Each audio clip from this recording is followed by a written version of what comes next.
샬롬. 새벽을 깨우신 모든 분들을 주님의 이름으로 축복합니다. 오늘 말씀은 열왕기하 10장 1절에서 11절 말씀입니다. 함께 읽겠습니다. 아합의 아들 70명이 사마리아에 있는지라 예후가 편지들을 써서 사마리아에 보내서 이스라엘 귀족들 곧 장로들과 아합의 여러 아들을 교육하는 자들에게 전하니 일러스되 너희 주의 아들들이 너희와 함께 있고 또 병거와 말과 견고한 성과 무기가 너희에게 있으니 이 편지가 너희에게 이르거든 너희 주의 아들들 중에서 가장 어질고 정직한 자를 택하여 그의 아버지의 왕자에 두고 너희 주의 집을 위하여 싸우라 하였더라. 그들이 심히 두려워하여 이르되 두 왕이 그를 당하지 못하였거든 우리가 어찌 당하리요 하고 그 왕궁을 책임지는 자와 그 성읍을 책임지는 자와 장로들과 왕자를 교육하는 자들이 예후에게 말을 전하여 이르되 우리는 당신의 종이라 당신이 말하는 모든 것을 우리가 행하고 어떤 사람이든지 왕으로 세우지 아니하리니 당신이 보기에 좋은 대로 행하라 한지라. 예후가 다시 그들에게 편지를 붙이니 일러스되 만일 너희가 내 편이 되어 내 말을 너희가 들으려거든 너희 주의 아들 된 사람들의 머리를 가지고 내일 이맘때에 이스라엘에 이르러 내게 나아오라 하였더라. 왕자 70명이 그 성읍의 귀족들 곧 그들을 양육하는 자들과 함께 있는 중에 편지가 그들에게 이르매 그들이 왕자 70명을 붙잡아 죽이고 그들의 머리를 광주리에 담아 이스라엘 예후에게로 보내니라. 사자가 와서 예후에게 전하여 이르되 그 무리가 왕자들의 머리를 가지고 왔나이다. 이르되 두 무더기로 쌓아 내일 아침까지 문 어귀에 두라 하고 이튿날 아침에 그가 나가 서서 무 백성에게 이르되 너희는 의롭도다. 나는 내 주를 배반하여 죽였거니와 이 여러 사람을 죽인 자는 누구냐. 그런즉 이제 너희는 알라. 곧 여호와께서 아합의 집에 대하여 하신 말씀은 하나도 땅에 떨어지지 아니하리라. 여호와께서 그의 종 엘리야를 통하여 하신 말씀을 이제 이루셨도다 하니라. 예후가 아합의 집에 속한 이스라엘에 남아있는 자를 다 죽이고 또 그의 귀족들과 신뢰받는 자들과 제사장들을 죽이되 그에게 속한 자를 하나도 생존자를 남기지 아니하였더라. 아멘. 네, 오늘 말씀 열왕기하 10장 1절에서 11절 말씀이었습니다. 지금 말씀을 보면은 예후를 통해서 그 아합 가문의 심판이 계속 되어지는 것을 볼 수가 있습니다. 이 북이스라엘 왕인 요람을 죽이고 남유다의 왕인 아하시아를 죽이고 이 예후는 곧바로 이스라엘로 진격해서 아합의 아내이자 북이스라엘의 또 태우인 이세벨을 죽이게 됩니다. 이 예후는 거기서 멈추지 않고 이제 아합의 아들들도 모두 숙청하고자 합니다. 이 일이 굉장히 신속하게 진행되는 것을 볼 수가 있습니다. 아합의 아들들이다라고 하는 것은 사실은 이 잠재적 위협이 되는 자들이죠. 예후가 왕이 되지만 만약에 그들을 살려놓는다고 한다면은 그들이 또 언제 왕권을 또 주장하면서 이 예후의 왕의 자리를 위협할지 또 모르는 그런 잠재적 위험 요소들이라고 할 수가 있습니다.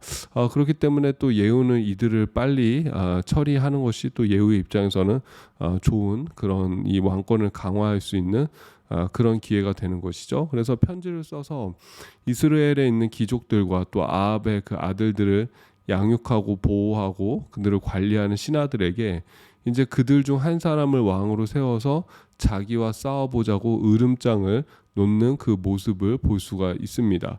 2절 말씀을 보면은 너희 주의 아들들이 너희와 함께 있고 또 병거와 말과 견고한 성과 무기가 너희에게 있으니 이 편지가 너희에게 이르거든 너희 주의 아들들 중에서 가장 어질고 정직한 자를 택하여 그의 아버지의 왕자에 두고 너희 주의 집을 위하여 싸우라 하였더라. 그러니까 이제 어차피 그 이제 왕이 죽은 것은 이들도 이제 다 알고 있는 것이죠. 그러니까는 그 왕자들 중에서 가장 정직하고 또 능력 있는 사람을 세우고 또 너희들도 또 거기에 아직 그 군사들이 남아 있지 않느냐, 병거들이 있지 않느냐, 말들이 있지 않느냐. 그러니까는 나하고 대적할 수 있게끔 새로 이 군대를 짜서 한번 나한테 한번 와 봐라 이렇게 이야기를 하는 것이죠. 그러니까 사실은 근데 이게 어떤 의미입니까? 진짜 말 그대로 그들 중에서 왕을 세우고 왕자들 중에서 왕을 세우고 너희들이 나하고 한번 제대로 붙어보자 뭐 그런 의미가 아닌 것이죠. 이게 이제 그들을 향한 최후 통첩인 것이죠. 그래서 어느 편에 설지를 이제 빨리 선택해라. 나의 대적자가 될 것이냐, 아니면 나의 신하가 될 것이냐. 그것을 빨리 선택하라라는 그런 의미로 지금 사실 으름장을 놓고 있는 것이죠. 이들은 이미 예후의 명성과 그 예후가 행한 일들에 이미 다 오금이 이렇게 다 오금이 저리는 그런 상황 속에 있는 그런 자들입니다. 간담이 다 서늘해진 그런 자들이죠. 예후의 그 소문을 들었고 또 예후가 남유다 왕과 북이스라엘 왕 모두를 다 죽였다. 그리고 그 악명 높은 이세벨 왕보다도 어떻게 보면 더 왕 같았던 이세벨조차도 처단했다라는 그 이야기를 들었기 때문에 사실은 예후에게 대적하고 예후와 싸울 그런 의지조차 전혀 남아있지 않는 것이죠. 그래서 결국 어떻게 하면 예후가 우리는 당신의 종입니다. 당신이 하자한 대로 다 하겠습니다라고 화답하자 예후는 그 징표로 왕자들의 목을 요구하는 것을 볼 수가 있습니다. 그래서 결국은 그 성읍에서 70명이나 되는 왕자들을 모두 죽이고 그 목을 예후에게 보내므로 그들은 충성을 다짐하고 또 이 예후는 잠재적 위협이 되는 이 요소들을 모두 숙청하고 제거하는 그 모습을 볼 수가 있습니다. 근데 저는 참 좀 씁쓸한 건 뭐냐면은 5절 말씀을 보면은 그 왕궁을 책임지는 자와 그 성읍을 책임지는 자와 장로들과 왕자를 교육하는 자들이 예후에게 말을 전하여 이르되 우리는 당신의 종이라. 당신이 말하는 모든 것을 우리가 행하고 어떤 사람인지 왕으로 세우지 아니하리니 당신이 보기에 좋은 대로 행하라 한지라. 지금 어떻게 보면은 왕자들을 죽이는 사람들이 누구냐면은 바로 그 왕자들을 돌봤던 사람들인 것이죠. 왕자들을 교육하고 왕자들을 돌보고 왕자들을 관리했던 그 사람들. 그러니까는 이런 어떤 위협이 없었다면은 평생 그 왕자들에게 이렇게 거의 보호자 역할을 하는 그런 사람들이지 않겠습니까?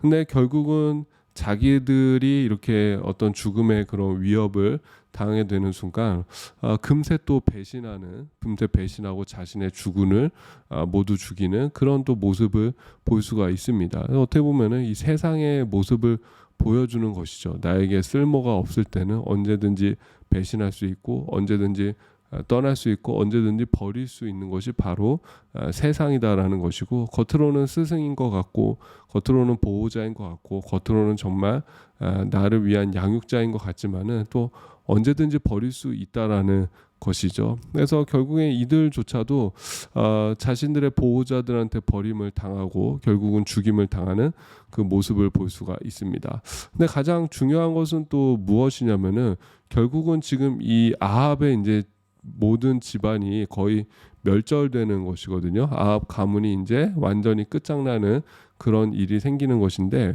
근데 이것이 무엇입니까? 엘리야를 통해서 선포된 하나님의 말씀이다라는 것이죠. 10절 말씀 보면 그런즉 이제 너희는 알라 여호와께서 아합의 집에 대하여 하신 말씀은 하나도 땅에 떨어지지 아니하리라. 여호와께서 그의 종 엘리야를 통하여 하신 말씀을 이제 이루셨도다 하니라.